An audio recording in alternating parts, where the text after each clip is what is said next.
Mexique, qui est un pays de l'Amérique centrale, est connu pour sa grande et riche diversité culturelle.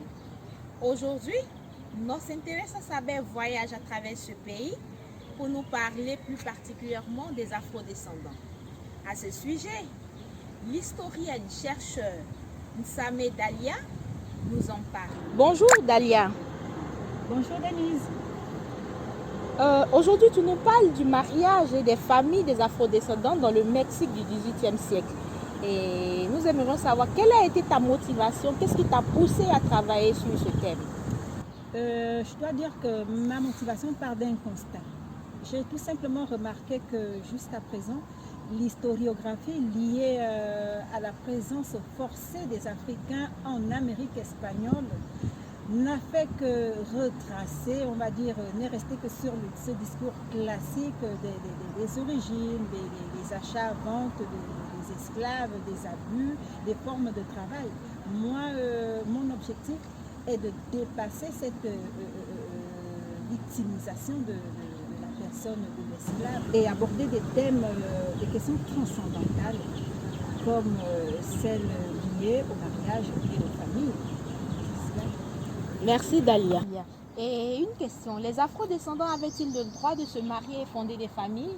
Bien sûr qu'ils avaient le droit, comme tout autre chrétien, de se marier et de fonder des familles. D'ailleurs, même c'était l'objectif principal de l'État et de l'Église. Leur premier objectif, c'était de contrôler les esclaves. Et donc, le mariage était l'idéal pour ces deux institutions-là, pour pouvoir amener ces esclaves-là à éviter les fuites et autres. Donc c'est ça. Mais il faudrait quand même souligner que ces deux entités avaient deux aspirations différentes quand même, parce que pour l'État, par exemple, l'esclave était un générateur de richesse, c'était un reproducteur d'autres esclaves, c'était la main-d'œuvre indispensable pour l'exploitation de canne à sucre et autres. Donc, mais au-delà de cet objectif totalement économique, l'Église voyait autre chose, parce que l'Église avait la mission de moraliser la vie chrétienne, de responsabilité ses chrétiens, ses fidèles, et de leur donner une vie, alors que le mariage sera un allié très important pour pouvoir mener à bien cet objectif. Et donc, nous parlerons par exemple du Concile de Trente, qui a permis d'institutionnaliser le mariage comme étant un sacrement de l'Église. Alors, étant un sacrement, le mariage était indissoluble, c'est-à-dire qu'il allait au-delà, il était bien au-dessus des lois civiles. Et dans le Mexique aussi, il y a eu d'autres conciles qui vont donner lieu à la liberté matrimoniale. Peu importe la condition ethnique, juridique, tout être humain résident au Mexique avait le droit de se marier. Donc les esclaves, y compris, avaient ce droit de se marier. Et on va dire plus que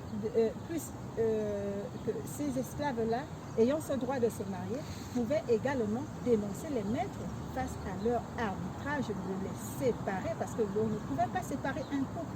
Ça, c'était interdit par la loi. Mais il y a certains maîtres qui quand même s'émissaient dans la vie privée de leurs esclaves. Ils les séparaient quand ils voulaient, ils les envoyaient dans des lieux différents, et ce qui causait une certaine frustration de la part des esclaves. Alors qu'est-ce qui va se passer? Ils vont aller jusqu'à porter plainte. Ils vont aller rencontrer ce qu'ils appelaient à l'époque les defensores de menores. C'était des avocats qui plaidaient pour eux, qui écrivaient leurs causes, qui allaient devant les tribunaux. Et il y avait des sanctions pour ces maîtres-là. Par exemple, il y avait des prisons, il y avait des excommunions. Donc c'était des différents mécanismes qui conduisaient à ces litiges-là entre les maîtres et les esclaves. Merci Dalia. Alors nous comprenons par là qu'effectivement les afrodescendants avaient le droit de se marier et fonder des familles. Ils avaient le droit de se marier. Alors, C'était vu que leur nous... droit le plus légitime. Bien sûr.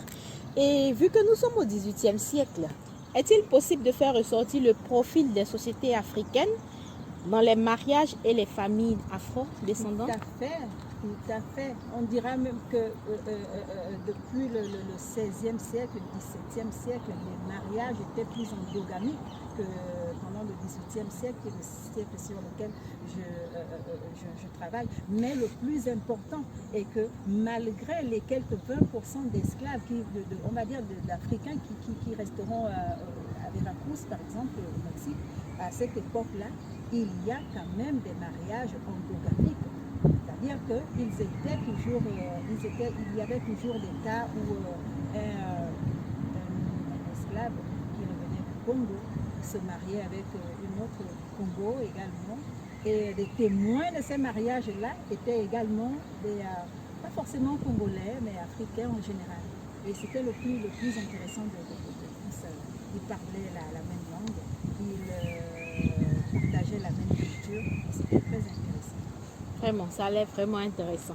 Merci bien. Alors, je vous invite à découvrir ce magnifique pays qui est le Mexique, spécialement à Yanga. Yanga, c'est le peuple des Noirs. C'est là où on retrouve les Negros Yanga. Je vous invite à découvrir ce pays. Alors, nous venons de terminer ce numéro sur la société afro-descendante du Mexique. J'espère que vous avez aimé, vous avez adoré, vous avez appris beaucoup. Et nous nous reverrons très bientôt pour un nouveau numéro de Nos Interesa Saber.